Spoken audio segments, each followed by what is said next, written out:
Olá, animadoras e animadores do Reino, tudo bem? Espero que sim.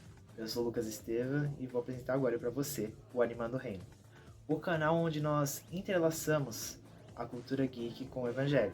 Hoje não será diferente, falaremos de uma adaptação de uma franquia de jogos fenomenal, o qual, né, Danganronpa, né, clássico, provavelmente muitos de vocês já conhecem, que não só inovou na sua história, mas também no seu método de gameplay. Vou deixar a gameplay aqui do lado para vocês verem, algo bem divertido. Mas hoje falaremos apenas da animação, né, contando com a primeira temporada, já que, além da primeira temporada, temos dois arcos posteriores, que é o arco do futuro e o arco do desespero, né. E já aproveitando, Danganronpa, o universo dele se passa com a força do bem e o mal resumido em dois lados, o desespero e a esperança. Claro, né, analogia do que vivemos hoje. Bom, Danganronpa, eu vou colocar a sinopse aqui do lado para vocês, mas eu vou falar com minhas palavras, se passa no seguinte: tem uma escola, que é a melhor lei do mundo, na real, né, a Hope Spray Academy, né, a Academia da Esperança, a qual os alunos convocados são os melhores em certas coisas. Como assim certas coisas? Vou explicar. Exemplo, temos a Inoshima Junko. Vou colocar aqui o sprite dela para vocês. Que ela é a super em moda, né? Eles chamam de super colegial, né? Como se fosse o expert naquilo. Temos o expert em dança, em detetive, enfim, várias coisas. É bem legal esse método que eles usam no anime. E o nosso protagonista, no início, não sabe o seu talento. Ele é convocado para essa escola de 15 participantes, aliás, né? Segundo colegial, pra, através de um sorteio, né? E ele vai lá totalmente, né? Na Egg Makoto, vou colocar esse partido aqui. Ele vai totalmente triste, né? Porque ele, pô, tá todo mundo lá, tem um talento, eu não tenho, e tal, e tipo, como é que eu vou fazer? E, enfim, indo pra essa escola, eles percebem, né, que o diretor é um ursinho, Monokuma, vou deixar o Monokuma aqui. Aliás, daqui a pouco teremos Monokuma no cenário, creio em Deus. E é um ursinho, né, e tal. E esse ursinho é meio atacado, né? Ele é meio encapetado. Dá pra ver que, tipo, ele tem uma aura meio estranha. E também ele declara lá, ó, pra vocês se informarem, vocês vão ter que achar o assassino, porque tem um assassino aqui. Eu não vou falar quem é. E o assassino vai matar todo mundo. Então vocês têm que achar o assassino até todo mundo se informar, senão vai dar ruim. Basicamente é esse que se passa o enredo do anime. O anime se passa nos participantes, né, desse colégio, tentando descobrir quem é o assassino. Nisso eles reúnem provas, provável discussões, enfim. É tipo um Among Us, né? Só que bem mais humorado. Bom, o anime recebe algumas críticas, porque pelo seu período curto, né, de duração, se não me engano são 12 episódios, 14, enfim, vou deixar aqui na tela também, né, pra não passar a informação errada. Ele deixa de se aprofundar em alguns personagens, coisa que eu, em aspas, discordo, porque pelo menos eu sou muito apegado nas coisas, então eu me apeguei muito aos personagens, então pra mim não foi uma desculpa.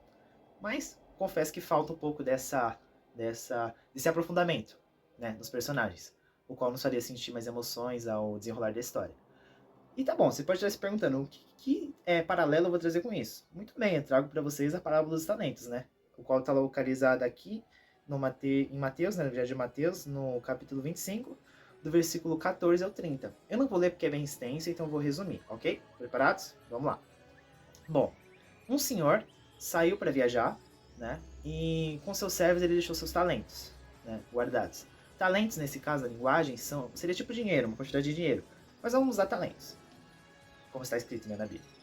Com um servo ele deixou 5, com outro 2 e com um, né? De acordo cada um com a sua capacidade, né, que ele conhecia. Beleza, tá aí tudo bem. Um saiu lá para viajar, beleza, alegria. O de 5, ele tinha uma lábia legal e tal, ele sabia desenvolver as coisas. Foi lá, negociou com os caras, né, que haviam na cidade. Conseguiu mais 5, multiplicou. Legal. O de 2, que tinha 2 talentos, fez a mesma coisa, multiplicou. Já o que tinha um, ele ficou totalmente com medo, ele, meu Deus, o que eu vou fazer com esse talento e tal? Meu senhor é um senhor que colhe onde não plantou, que faz as coisas assim, ele é da hora demais. Eu tô com medo de perder isso, então eu vou enterrar. E assim ele fez, ele enterrou. Beleza. O senhor voltou, né? O chefe deles, foi conversar com a galera, né? Falou, pô, gente, aí, o que aconteceu? O de 5 falou, ó, eu tinha 5, multipliquei, agora eu tô com 10. Aí o servo dele fala, ó, servo bom e fiel, né? Você foi fiel no pouco, sobre muito que eu te colocarei. Beleza. Da mesma forma como que colocou 2 talentos, né, e multiplicou. Servo bom e fiel, né? Fosse fiel no pouco, sobre muito te colocarei. Agora o de 1 ele falou, né? Ó, senhor, eu vou até ler aqui pra vocês, ó. Cadê? Versículo na tela, editor, por favor, para me ajudar. Aqui, ó. O Senhor respondeu, tá. Por fim, o que tinha recebido um talento disse: eu sabia que o Senhor é um homem severo, que colhe onde não plantou e junta onde não semeou. Por isso, tive medo e saí e escondi meu talento no chão. Eu o enterrei. Mas veja, está aqui o que te pertence. Olha como é que ele era picareta, né? Mas vamos lá, vamos continuar lendo. O versículo 26 diz assim: O Senhor respondeu: servo mau e negligente. Você sabia que eu colho onde não plantei, perdão, e junto onde não semeei? Então você deveria ter confiado o dinheiro aos banqueiros, para que eles me voltassem e eu recebesse juros.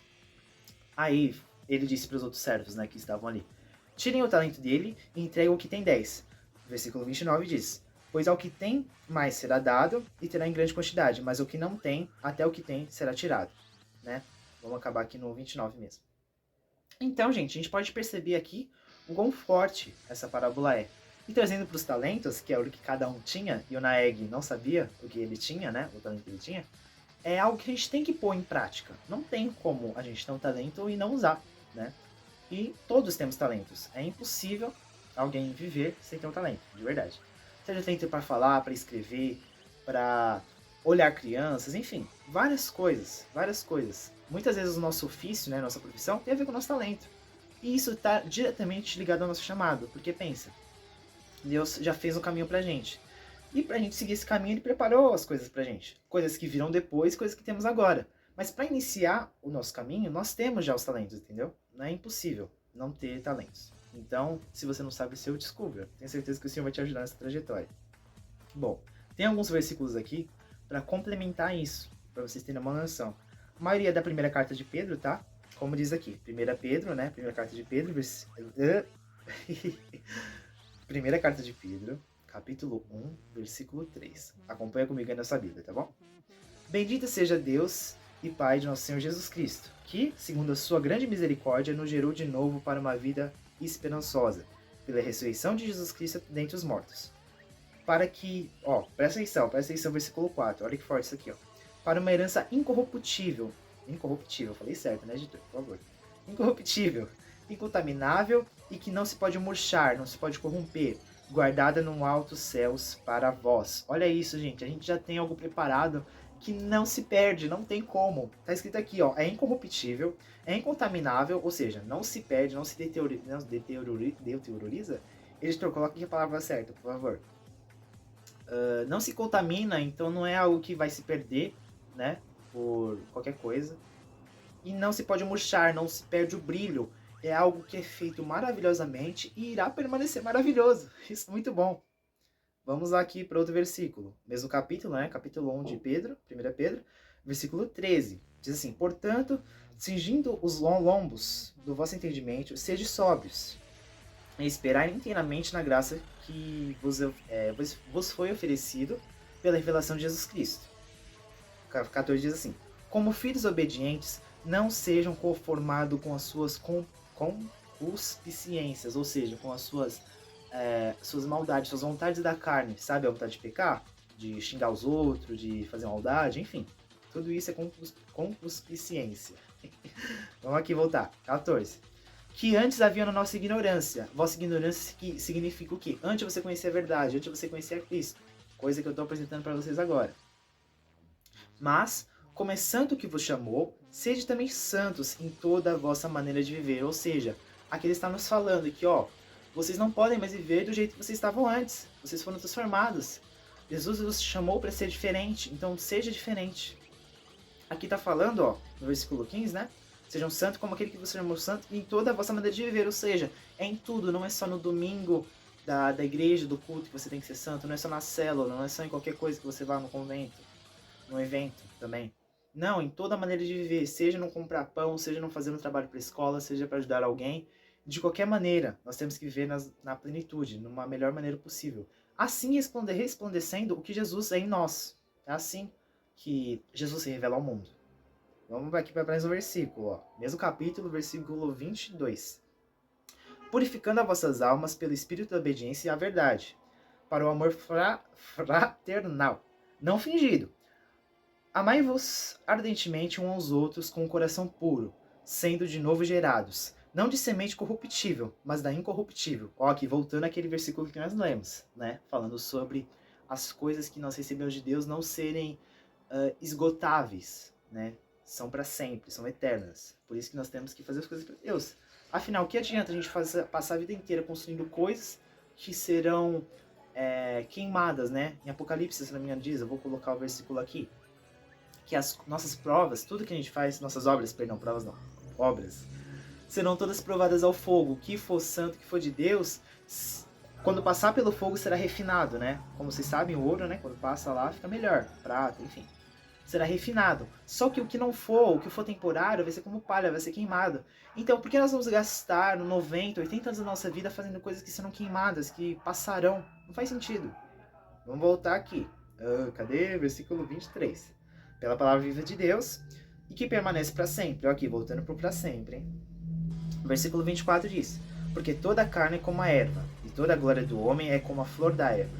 A erva secou-se, a erva, e caiu a flor. Ou seja, se a vida do homem cair, já era. A obra também cai.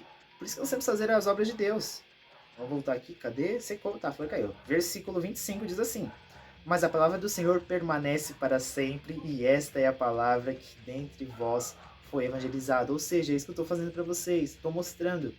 A gente não pode seguir nossos caminhos, usar nossos talentos para coisas que não são eternas. Não vale a pena, não vale a pena. É como se nós gastássemos milhões de reais em algo que vai demorar, que vai acabar em instantes. Não vale a pena, entende? Não vale a pena. Por isso nós temos que construir as coisas naquilo que é eterno. Mais um versículo? Vamos aqui mais um versículo. Aproveitando, né? Eu falo isso muito para os jovens. E talvez você pense, Lucas, eu não sou tão jovem mais, eu acho que já deu o que pra mim tinha que dar. Eu te digo Salmos 92, versículo 14. 92, versículo 14, perdão. Diz assim: na velhice, eles ainda produzem frutos. São sempre fortes e cheios de vida. Estou falando dos frutos, ou seja, mesmo avançado na idade, caso seja algo que você se encontra, ainda assim existe oportunidade. O nosso Senhor é um Deus que trabalha em eras. Então ele não vai só usar os jovens, só usar as crianças, não. Deus não faz acepção de pessoas. Vou colocar um versículo que fala sobre isso. Entendem? Então tenham isso no seu coração. Você tem um talento sim, você tem uma importância. Porque, gente, pensa o seguinte. Vamos pensar. Pensa comigo, segue o raciocínio. Se você tá vivo hoje, se você tá vendo esse vídeo, você acha que você não tem nenhum propósito? Pensem, se você tem algo na sua casa que não tem propósito, que não serve mais pra nada, você joga fora. Eu digo isso na questão de morrer. Se nós estamos vivos, existe propósito, existe algo que nós devemos fazer. Deus não ia deixar a gente aqui só olhando pra cima, porque a gente podia se perder, entende? Quando a gente tá pronto, Deus, recolhe, entendem? Então tenham isso no coração de vocês. Sejam sóbrios, né? Vivam em paz, vivam com coerência, vivam sobre a verdade de Deus e usem seus talentos. E como acontece aqui na parábola, quando você usa o talento, você multiplica. Então, ou seja, eu não sei tocar instrumento nenhum, eu não tenho coordenação motora. Eu sou muito alto, então eu sou desastrado. Glória a Deus, se um dia eu começar, como eu estou usando meus talentos, como eu estou falando para você agora, eu aprendo a tocar, né? Glória a Deus, eu gostaria muito. Entende? Quanto mais você faz, mais você recebe. Só que isso não pode ser uma forma de barganha no nosso coração. Então vou fazer mais para receber mais. Não faça isso porque você não vai receber. Você está fazendo o coração errado. Nós temos que fazer para servir, para salvar, para ajudar. Esse é o coração de Cristo e esse Cristo que vive em nós. Então nós temos que ter esse coração. Bom, eu acho que é isso, né? Para o vídeo não ficar muito longo. Espero que você tenha aprendido e eu te pergunto, quais são os seus talentos? Comenta aqui embaixo. Quais são os seus talentos? O que você queria aprender? O que você faz com o seu talento? Tá bom? Vamos para essa reflexão? Deus abençoe, muito obrigado pela audiência e fiquem na paz.